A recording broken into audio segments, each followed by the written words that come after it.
దేవునికి స్తోత్రం కలుగును గాక. హల్లెలూయా. గత వారంలో కొన్ని విషయాలు మనం జ్ఞాపకం చేసుకున్నాము. దేవుడు మనతో ఉంటాడని, మనము మన జీవితాల్లో దేవుని దగ్గర విచారణ చేసినప్పుడు మన విచారాలన్నీ కూడా ఆయన తీసివేసేవాడన్న విషయాన్ని మనం జ్ఞాపకం చేసుకున్నాం. దేవుని దగ్గరకు వస్తే ఆయన మనకున్నటువంటి విచారాన్ని తొలగించి మన జీవితాలకి నెమ్మదిని, ఆశీర్వాదాన్ని ఇచ్చేటువంటి వాడు. అయితే ఈరోజు మనం జాగ్రత్తగా గమనించినట్లయితే దేవుని యొక్క లేఖనాల్లో ఆ విచారాలు మనలో పోవాలంటే దేవుని దగ్గరికి రావాలని వాక్యం జ్ఞాపకం చేస్తూ ఉంది. మనలో ఉన్నటువంటి ప్రతి ఒక్క ఇరుకు, ఇబ్బంది తొలగించబడాలంటే మనం దేవునితో రావాలి, దేవుని వెతకాలి, దేవునితో మనం ఉండాలని దేవుని వాక్యంలో భక్తులు మనకి సెలవిస్తూ వచ్చారు. అందుకొరకే ఈరోజు మనం చూస్తే దేవుని యొక్క వాక్యమందు భక్తులైన దావీదు 27వ కీర్తన 8వ వచనం, నా సన్నిధిని వెతకుడని నీవు సెలవీయగా యెహోవా నీ సన్నిధి నేను వెతకెదనని నా హృదయము నీతో అనెను. హల్లెలూయా. ఏమన్నాడండి ఇక్కడ? దేవుడు వెతుకు అని చెప్తా ఉంటే నేను నిన్ను వెతుకుతాను ప్రభువా అని చెప్తూ తన హృదయంతో దేవునితో మాట్లాడుతున్నానని దావీదు సెలవిచ్చాడు. ఎందుకు దావీదు దేవుని వెతకాలనుకున్నాడు? దావీదుని దేవుడు ఎందుకు వెతకమని సెలవిచ్చాడయ్యా అంటే, దావీదు జీవితం అనేది ఆయన ఎప్పుడు కూడా జీవితంలో నెమ్మది లేకుండా ఉన్నాడు. కారణం ఏంటంటే పోరాటాలు, యుద్ధాలు, అనేకమైనటువంటి సమస్యలు, వాటన్నిటితో నింపబడినటువంటి వాడై నిత్యము కలకల్లోలంగా ఉన్నటువంటి పరిస్థితుల్లో అనేక పర్యాయాలు ఉన్నాడు. ఇశ్రాయేలు పక్షాన గొలియాతుతో పోరాటం చేశాడు. అదైపోయిన తర్వాత సౌలు పిల్లనిచ్చిన తర్వాత సౌలు వెంటబడ్డాడు తరువు చంపడానికి. అక్కడి నుంచి పారిపోతే ఫిలిస్తీన్లు కూడా మరలా చంపాలని ఆలోచన చేశారు.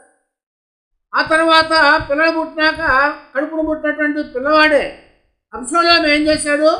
రాజ్యం ఇస్తావా లేదు నేను చంపమంటావని వెంటబడ్డాడు.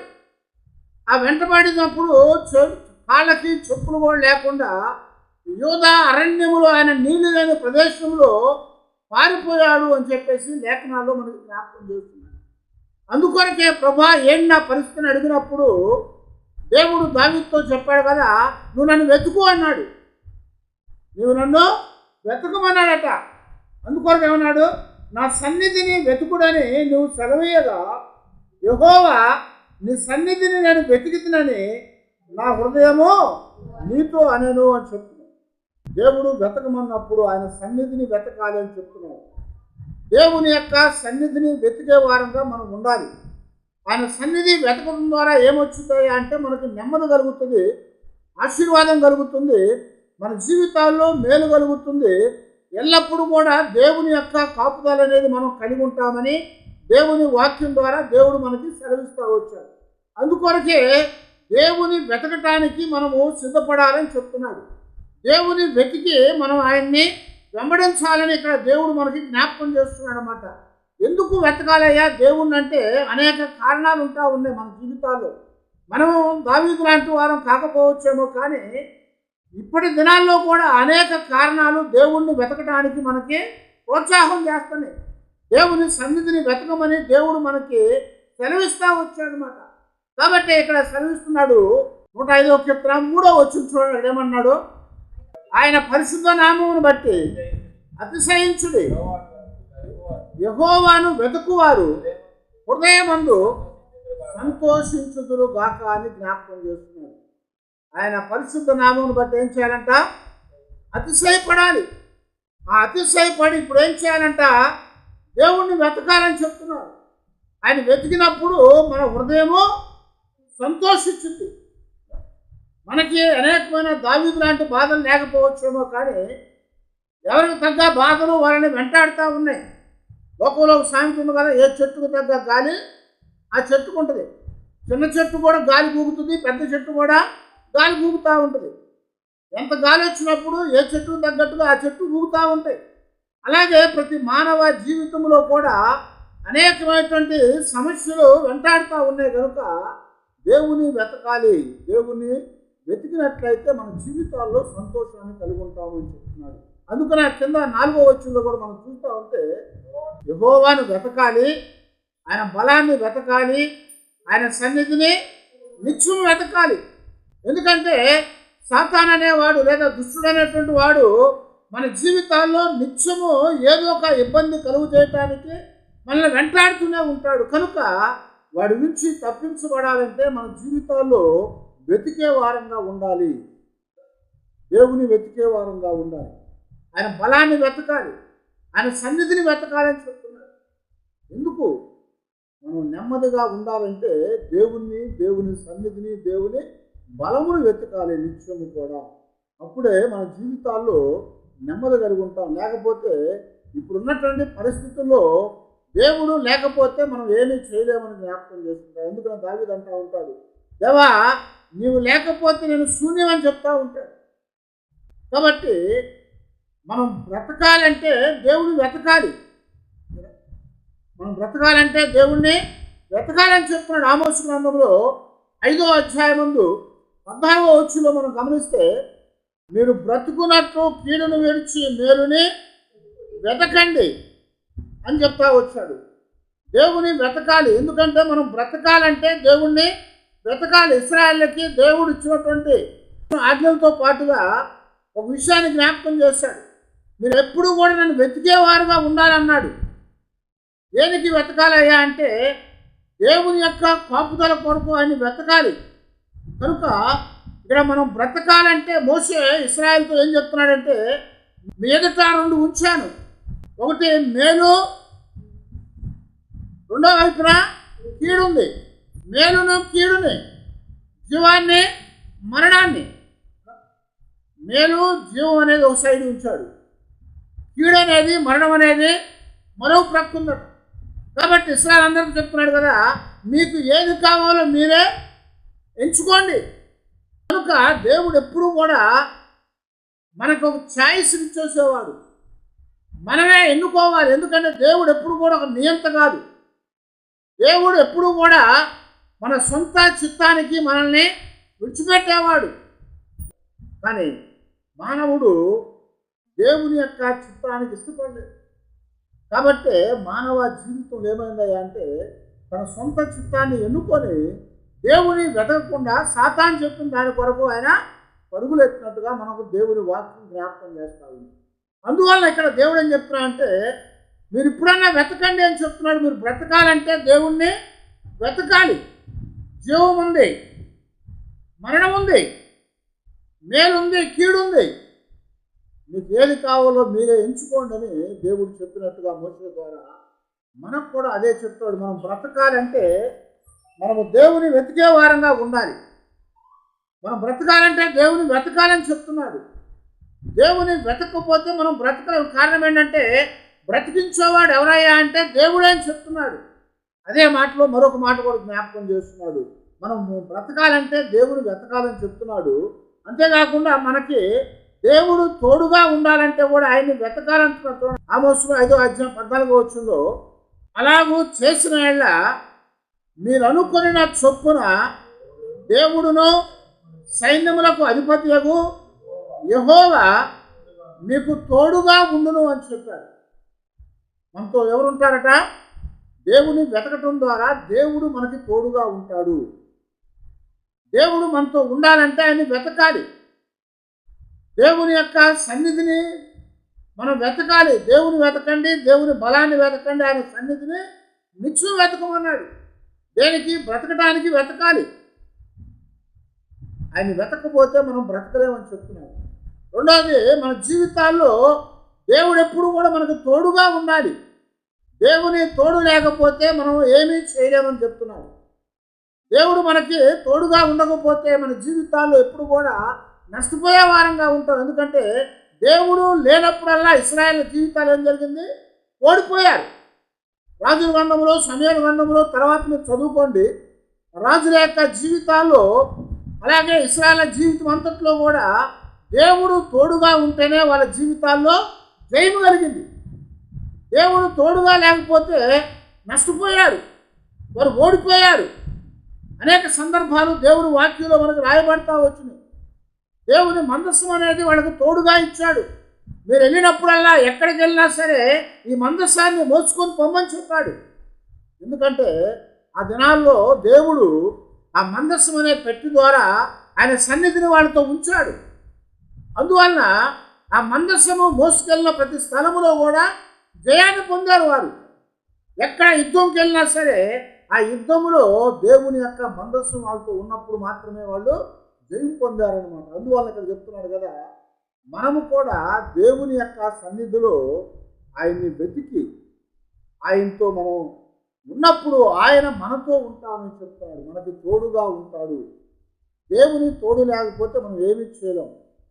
అందుకే మోషే కూడా, అదిగో వారు విననొల్లని ప్రజలు, మోషే నేను మీతో రాను అని నిర్గమకాండంలో ఎర్ర సముద్రాన్ని దాటినాక దేవుడు చెప్తాడు. అప్పుడు మోషే అంటాడు, అయ్యా నువ్వు రాకపోతే మేము ఇక్కడ నుంచే కదలము, నువ్వు రాకపోతే మేము వెళ్ళాం, నువ్వు మాతో లేకపోతే మేమేం చేయవయ్యా అని చెప్తాడు. అందుకు దేవుడే రాను అని చెప్పిన వాడే ఆయన మనస్సును మార్చుకొని మరలా ఇశ్రాయేలుతో ఆయన నడిచాడు. ఎలాగ నడిచాడంటే పగలు మేఘస్తంభములాగా, రాత్రి అగ్నిస్తంభములాగా వారిని వెంట ఉండి వారిని నడిపించాడు అని చెప్తున్నాడు. ఆ తోడు మనతో ఉండాలి. దేవుని తోడు అనేది లేకపోతే మన జీవితాల్లో నష్టపోతాం.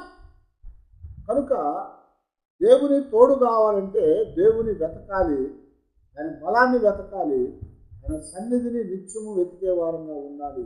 అందుకని యేసు ప్రభువారు కూడా చెప్పారు కదా, నేను మీతో ఉంటాను అని చెప్పాడు. కాబట్టి ఆయనకి పెట్టబడిన పేరుల్లో ఇమ్మానుయేలు అనే ఒక పేరు పెట్టారు. ఎందుకు? దేవుడు మీతోడుగా ఉన్నాడు, దేవుడు మీతో ఉన్నాడని చెప్తున్నాడు. కనుక ఆయన వెతికితే మనతో ఆయన ఉంటాడు. ఆయన మనతో ఉంటే మన జీవితాల్లో బ్రతకడం మాత్రమే కాదు, కానీ ఎలాంటి నష్టము కష్టం అనేది మనకి రాదు అని దేవుని వాక్యం ద్వారా దేవుడు మనకి ఇక్కడ జ్ఞాపకం చేస్తున్నాడు. మనం నష్టం రాకుండా ఉంచుతాం. అంతేకాకుండా ఎందుకు దేవుని వెతకాలి మనం అంటే, మన జీవితాల్లో సమృద్ధి కావాలంటే, మన జీవితాల్లో వృద్ధి పొందాలంటే దేవుని వెతకాలి. అందుకనే యోబు గ్రంథము 8వ అధ్యాయము 5 నుంచి 7 వరకు రాస్తున్నాడు, నీవు జాగ్రత్తగా దేవుని వెతకిన ఎడల, సర్వశక్తులకు దేవుని బ్రతిమాలు కొనిన ఎడల, నీవు పవిత్రుడవై యథార్థవంతుడవైన ఎడల, నిశ్చయముగా ఆయన నీ యందు శ్రద్ధ నిలిపి నీ నీతికి తగినట్టుగా నీ నివాస స్థలములను వర్ధిల్లా చేయును. అప్పుడు నీ స్థితి మొదట కొద్దిగా ఉండినను తుదకు నీవు మహా అభివృద్ధి పొందుదువు. హల్లెలూయా. ఏమని చెప్పాడండి? దేవుని వెతకటం ద్వారా ఏమొచ్చుద్దయ్యా అంటే అభివృద్ధి కలుగుతుంది అని చెప్తున్నాడు.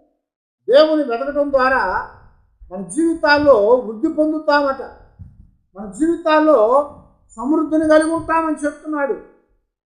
కనుకనే ఆయన్ని వెతకటం ద్వారా ఆయన మన జీవితాలకి కావలసినటువంటి మహా అభివృద్ధిని కలుగు చేస్తాడు. మనం మొదట కొద్దిగా ఉండొచ్చేమో, కానీ దేవుడు మన జీవితాల్లో అంచులంచులుగా హెచ్చించి మనల్ని అభివృద్ధి చేసేవాడు అని జ్ఞాపకం చేస్తున్నాడు. మనల్ని అభివృద్ధి చేస్తాడు. కనుక ఎందుకు దేవుని వెతకాలయ్యా అంటే, మన జీవితాల్లో అభివృద్ధి కావాలంటే మనము దేవుని వెతకాలి, దేవుని వెతకాలి. దేవుని వెతికి ఆయన ఎడల మనం శ్రద్ధ నిలపాలని చెప్తున్నాడు. శ్రద్ధ నిలపాలి. వెతకటం అనేది, శ్రద్ధ నిలపటం అనేది కూడా కొంచెం తేడా ఉంటుంది. వెతకడం అంటే మామూలుగా చూస్తూ ఉంటాం, కనపడంగానే ఊరుకుంటాం కదా. కానీ వెతికి ఆయన మీద శ్రద్ధ నిలపాలంటే, ఆయన్ని కనిపించినప్పుడు, ఆయన కనుగొన్నప్పుడు మనం ఏం చేస్తాము? ఆయన దగ్గరికి వెళ్తాం. ఆయన దగ్గరికి వెళ్తాం. మనకు కావాల్సింది ఆయన కనుక ఆయన కనిపించినప్పుడు ఆయన పట్టుకుంటా వెళ్ళి.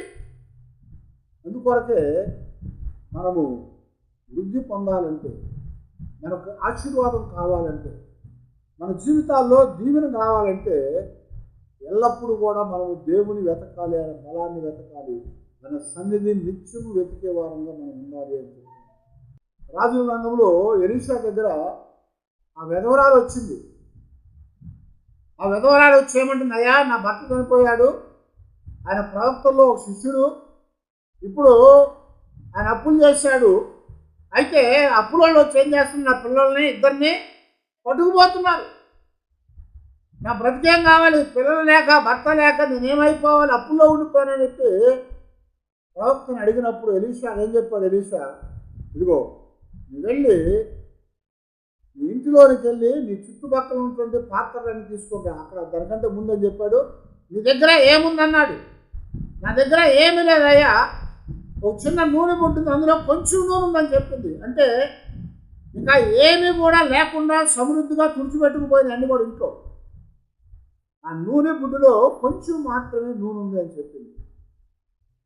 కాబట్టి దేవుడు చెప్పాడు కదా ప్రవక్త ద్వారా, నువ్వు ఇంటికి వెళ్ళి నీ చుట్టుపక్కల ఉన్న పాత్రలన్నీ కూడా తీసుకురా, అవన్నీ పోగు చేయి, ఇంట్లో పెట్టు, నీవు నీ పిల్లలిద్దరు లోపలికి వెళ్ళి కలిపేసుకోండి, కలిపేసుకొని నీ బుద్ధిలో ఉన్న నూనెను ఆ పాత్రలో వంచమను. బయట ఇంకా ఎక్కడ కూడా పాత్ర దొరకలేదు వాళ్ళకి, అమ్మ ఉన్నాయని మీకే ఇచ్చేసామని చెప్పారట, ఉన్న పాత్రలన్నీ ఆమెకే ఇచ్చేసారట. ప్రతి ఇంట్లో ఉన్నాయి, ఆ చుట్టుపక్కల ఉన్నాయన్ని పాత్రలు తెచ్చేసారు. ఇప్పుడు ఆ నూనె కొంచెం గుడిలో ఉంది, అది వంచితే ఏమవుద్ది, ఆ పెద్ద పాత్రలో పడి దానికి అతుక్కుపోదు. కానీ దేవుడు వాళ్ళతో ఉన్నాడని చెప్పటానికి, దేవుడు సమృద్ధిని ఇచ్చేవాడని చెప్పటానికి, దేవుడు కాపరిగా ఉంటే నీకు సమృద్ధి కలిగి నువ్వు లేమి లేకుండా ఉంటావని చెప్పడానికి దేవుడు ఆ ఎలీషా ద్వారా చెప్తున్నాడు కదా, ఆ నూనె అందులో వంచు అన్నాడు. ఆమె కూడా చాలా నమ్మకంతో విశ్వాసంతో మరి ఆ నూనె బుడ్డిని తీసుకొని పాత్రలో వంచుతున్నప్పుడట, ఆ ఉన్నది అయిపోవాలి కదా కొంచెం వంచినప్పుడు, కానీ అదే పనిగా కారుతానే ఉంది, అదే పనిగా పడతానే ఉంది మళ్ళీ అందులో, అది నిండిపోగానే ఇంకో దాంట్లో వస్తుంది. ఇలాగా పాత్రలన్నీ కూడా నింపేసింది. పాత్రలన్నీ నింపేసి బాబాయ్ మళ్ళీ వెళ్ళి అయ్యా పాత్రలు ఏమి లేవు అయిపోయి నిండిపోయింది అంటే, ఇంకేమైనా ఉంటే తెచ్చుకో, ఇంకేమి లేవు అయ్యా అయితే ఇప్పుడు ఆ నూనె తీసుకెళ్ళి అమ్మేసి నీ అప్పులు తీర్చుకోమని. ఎలాగా ఆమెకి సమృద్ధి వచ్చింది, ఎలాగా ఆమె ఆశీర్వదించబడింది, వృద్ధి పొందింది అయ్యా అంటే, దేవునికి అప్పచెప్పుకొని దేవుణ్ణి వెతికింది ఆమె, దేవుని వెతికింది, ఆయన సన్నిధిని వెతికింది. కాబట్టి దేవుడు ఆమె దగ్గర ఉన్న దాని ద్వారా ఆమెకు ఆశీర్వాదాన్ని ఇచ్చాడు. ఇక్కడ నూనె అమ్ముకొని బయటకు తీసుకెళ్ళి అప్పులను తీర్చుకొని మన జీవితంలో మరి ఎన్నడూ కూడా ఇబ్బంది పడకుండా దేవుని ద్వారా సమృద్ధి పొందినటువంటిది ఆ స్థితిని ఆమె జీవితంలో మనం గమనిస్తున్నాం. అందువలన దేవుని వెతికినప్పుడు సమృద్ధి కలుగుతూ ఉంటుంది. ఆయన వెతకటం ద్వారా వృద్ధిని పొందుతాను, సమృద్ధిని పొందుతాను, లోటు అనేది లేకుండా, ఎలాంటి కొరత లేకుండా మనం జీవించే వారంగా ఉండగలుగుతాము. అందుకొరకే దేవుని వెతకండి అని ప్రభువు చెప్తా వచ్చారు. ఇంకా మనం గమనిస్తుంటే ఎందుకు మనం దేవుని వెతకాలయ్యా అంటే, మనం ఉన్నటువంటి దినాలు చెడ్డగా చెప్పాలి. చెడ్డ దినాల్లో దేవుడు మనకి అవసరమై ఉంది. చెడ్డ దినాల్లో ఉన్నాము కనుక, దుర్దినాల్లో ఉన్నాము కనుక, మరి అన్నిటికీ అంతం అనేది రాబోతా ఉంది కనుక మనం దేవుని వెతకాలి.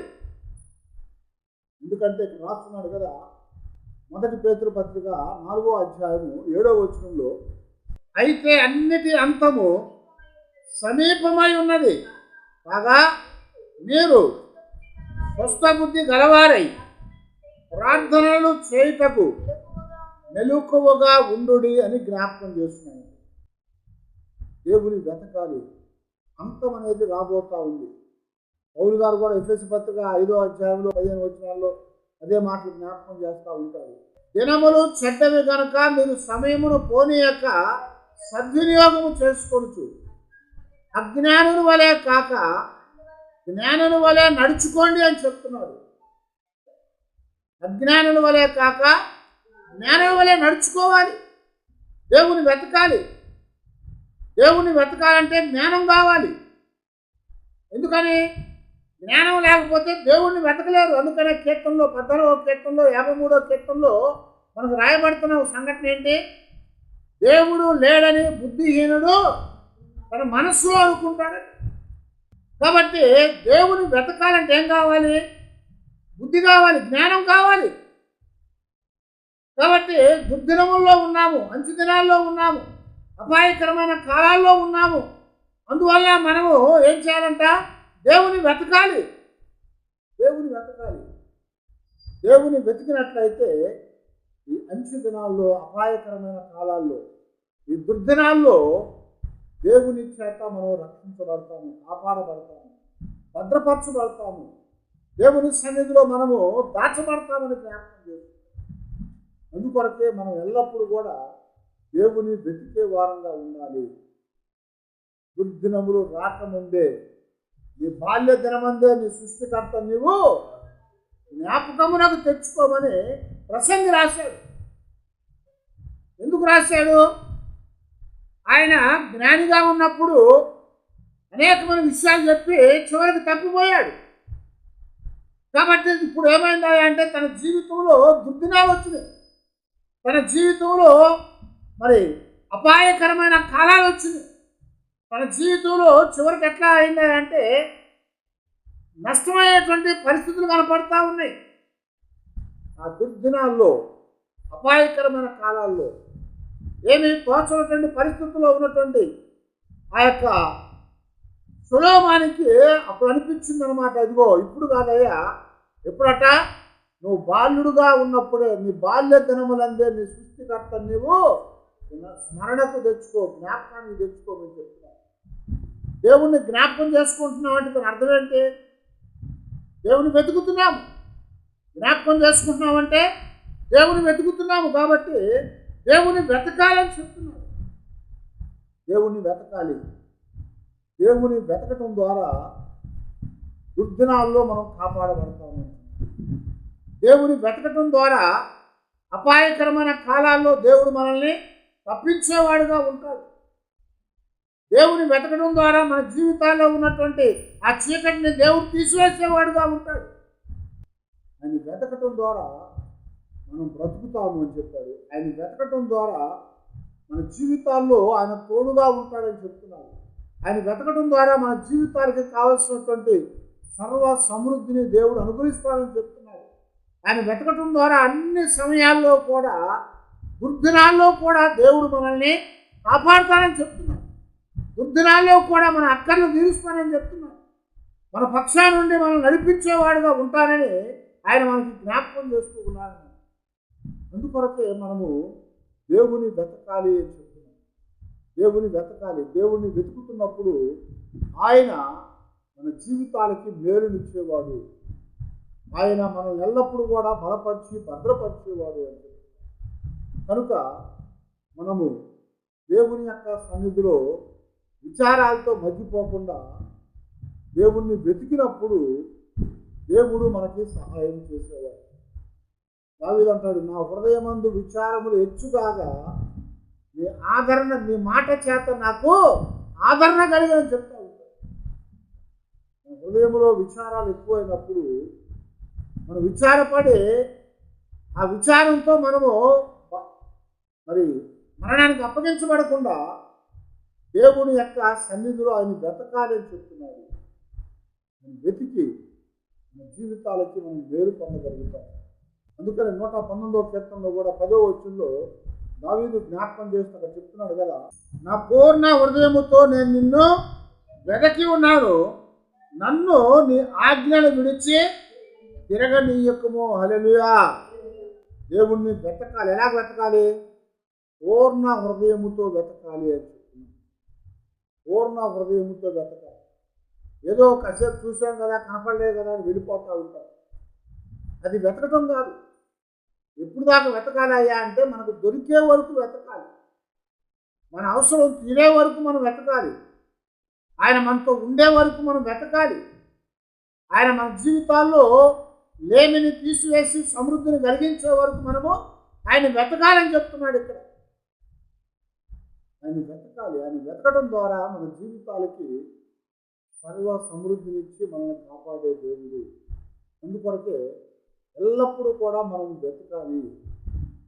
ఆయన బలమును వెతకాలి, యెహోవాను వెతకాలి, ఆయన బలమును వెతకాలి, ఆయన సన్నిధిని నిత్యము వెతకాలి అని చెప్తున్నాడు. నిత్యము వెతికేటువంటి వారంగా మనము ఉండాలి. ఇశ్రాయేలీయులు వాళ్ళకి ఎప్పుడు అవసరమైతే అప్పుడే వెతికారు. అందువలన దేవుడు ఏం చెప్పారంటే పాత నిబంధనలో, మీరు నాకు ప్రజలుగా ఉంటే నేను మీకు దేవుడుగా ఉంటాను. అందుకని అర్థం ఏంటి? మీరు నాకు ఎప్పుడైతే ప్రజలుగా ఉండకుండా పక్కకు పోతారో నేను కూడా మిమ్మల్ని విడిచిపెడతానని చెప్పాను. ఇశ్రాయేలు జీవితాల్లో జరిగినటువంటి సంఘటన అదే. వాళ్ళు ఎప్పుడైతే దేవుడితో ఉన్నారో అప్పుడు దేవుడు వాళ్ళని విడిచిపెట్టకుండా వాళ్ళని కాపాడుతూనే వచ్చాడు. కానీ ఎప్పుడైతే వాళ్ళు దేవుడిని విడిచిపెట్టారో దేవుడు కూడా వాళ్ళని విడిచిపెట్టాడు కనుక శత్రువులు వచ్చి వాళ్ళనే పట్టుకుపోయారు.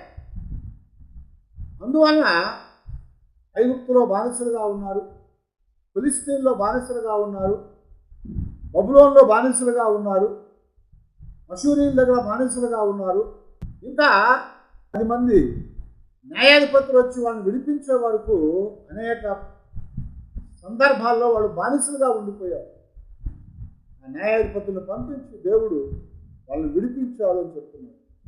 కనుక మనము ఆయన్ని వెతకాలి. ఎప్పుడంటే మనము నిత్యము మన హృదయముతో పూర్ణమైన మనస్సుతో, ఏమన్నాడు?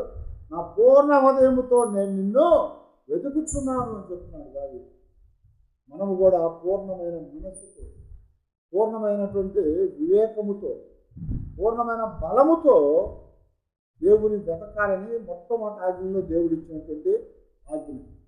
అలాగే వెతికినప్పుడు ఆయన నిన్ను కాపాడేవాడు, బలపరిచేవాడు, భద్రపరిచేవాడు. మనం ఎలాంటి పరిస్థితుల్లో ఉండొచ్చు, కానీ ఆయన ఎప్పుడు కూడా మనము వెతకటం మర్చిపోకూడదు. ఆయన వెతకటం మర్చిపోకూడదు. ఆయన వెతకటం మనం మర్చిపోయామంటే ఇంకా మనము ఇబ్బందుల్లోకి వెళ్తున్నామని అర్థం దానికి. అందుకొరకే ఎప్పుడు కూడా దేవుని సన్నిధి కొరకు ఆశ కలిగి ఉండాలి. ఎప్పుడు దేవుని సన్నిధి కొరకు ఆశ కలిగి ఉండాలి. మనం ఏమనుకుంటామంటే ఇలా పని ఉంది కదా ఏం పోతామని అనుకుంటాం, లేదా నీరసంగా ఉంది కదా ఏం పోతామని అనుకుంటాం, లేకపోతే ఇలా ఏదో చేస్తున్నాం కదా ఇంకేం పోతామని అనుకుంటాం, ఆలస్యమైంది ఏం పోతాం అనుకుంటాం. కానీ దేవుడు చెప్తాడు, నిత్యము ఆయన సన్నిధిని మనం వెతికే వారంగా ఉన్నాం. అన్ని సందర్భాల్లో, అన్ని పరిస్థితుల్లో మనం వెతుకుతూ ఉండాలి. ఆయన సన్నిధిని నిత్యం వెతకాలి. ఎందుకంటే దేవుడు ఇప్పుడు మనకు కనపడ్డాడు. అవునా? దేవుడు కనపడ్డాడు ఎవరికన్నా? ఎవరు కనపడలేదు. కాకపోతే ఏదో ఒక దర్శనం రావచ్చు, ఏదో ఒక కళ రావచ్చు, లేకపోతే నిద్రపోతా ఉంటే ఏదో ఒక స్వరూపం అలాగా మనకు కనపడవచ్చు. అప్పుడు దేవుడు మనకు కనపడ్డాడని అనుకుంటాము. కానీ నేరుగా ఎవరికి దేవుడు కనపడ్డాడు? ఎందుకంటే దేవుని చూసి బ్రతికిన నరుడు లేడు అని చెప్తున్నాడు. అందువలన దేవుని చూసి బ్రతకలేము కనుక దేవుడు నేరుగా మనకు కనపడ్డు. కానీ ఏదో విధంగా దేవుని యొక్క ఆ యొక్క ప్రత్యక్షతను ఇస్తూ ఉంటాడు. అయితే ఇప్పుడేమన్నా అంటే మన జీవితాల్లో మనము దేవుని వెతకలేము, ఆయన బలాన్ని వెతకాలి, ఆయన సన్నిధిని నిత్యం వెతకాలి. ఎందుకంటే ఆయన సన్నిధి అనేది మనతో ఎల్లప్పుడూ కూడా ఉన్నదని చెప్తున్నాడు. ఆయన సన్నిధిని ఎప్పుడూ మనతో ఉంచాడు.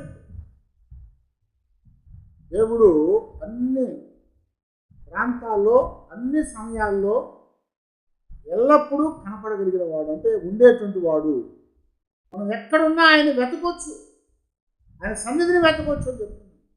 అప్పుడే మన జీవితాలకి కావాల్సినటువంటి ఆ గొప్ప కృప దేవుడు అనుగ్రహించాడు. అందుకొరకే ఆమోసు గ్రంథం 4వ అధ్యాయం 12వ వచనం, కాబట్టి ఇశ్రాయేలీయులారా మీ ఎడల నేనిలాగూ చేతును గనుక ఇశ్రాయేలీయులారా మీ దేవుని సన్నిధిని కనపట్టుకై సిద్ధపడండి అని చెప్తారు. దేవుని సన్నిధిలో కనపడటానికి మనల్ని మనము సిద్ధపరచుకోవాలి. మనము దేవుని దగ్గరకు వచ్చి ఆయన వెతకాలి, ఆయన బలాన్ని వెతకాలి, ఆయన సన్నిధిని నిత్యము వెతకాలి. అలాగే వెతికి మన జీవితాలకు కావాల్సిన ఆశీర్వాదాన్ని మనం పొందే వరకు దేవుడు మనకు తోడుగా ఉంటానని చెప్తున్నాం.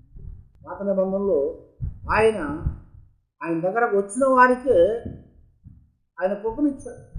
కానీ ఇప్పుడు కొత్త నిబంధనలో ఆయన దగ్గరకు రాకుండా ఎక్కడున్నప్పుడు కూడా ప్రభువా అంటే వారికి ఆయన ప్రత్యక్షం అయ్యేవాడు అని.